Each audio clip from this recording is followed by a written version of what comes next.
अस्सलाम वालेकुम दोस्तों। 1947 1947 को एक सरहद खींची गई थी, जो एक कौम को कौम बनाने के लिए खींची गई थी।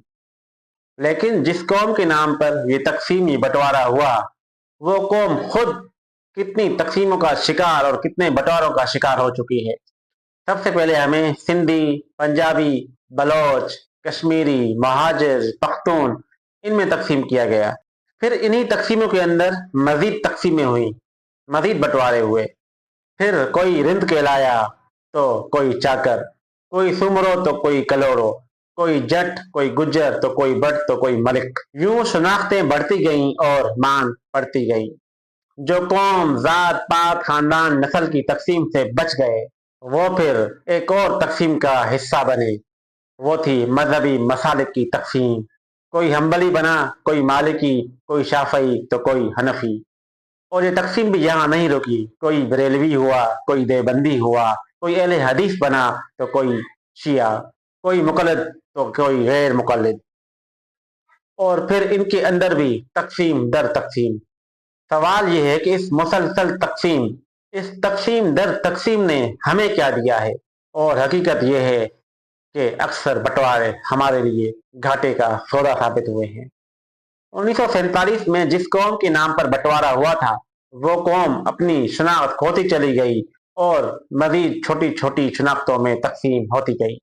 और ये बंटवारा, ये तकसीम ताकत नहीं, कमजोरी है। तकसीम गमों की हो तो राहत पहुंचाती है, और कौमों की हो तो तकलीफ।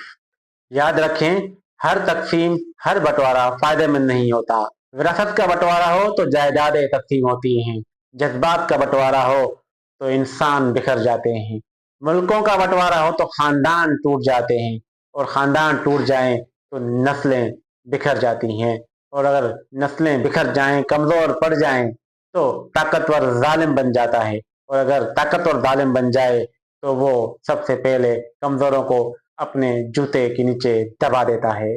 इसलिए वक्त आ गया है कि हम मजीद तकसीम की लकीरें खींचना बंद कर दें। इस कौम को लिसानी, सूबाई, जात पात या फिरका वाराना तकसीम की जरूरत नहीं, बल्कि इत्तेहाद, इंसाफ, तालीम, तरक्की और तामीर की जरूरत है। हमें तकसीम की लकीरें खींचकर नफरत की दीवारें नहीं बनानी, बल्कि मोहब्बत के पुल बनाने हैं। ताकत बंटवारे में नहीं, बल्कि भाईचारे में है। और भाईचारे की बुनियाद जात, कबीला या खानदान नहीं, बल्कि इंसानियत, इंसाफ और बाहमी एहतराम होना चाहिए।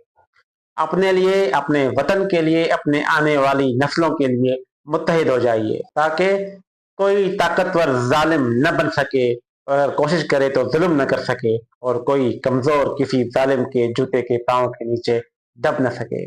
उम्मीद है आज का मेरा ये पैगाम आपको जरूर समझ आया होगा। मैं हूं आसिफ अली। मिलते हैं अगली वीडियो में। अल्लाह निगहबान।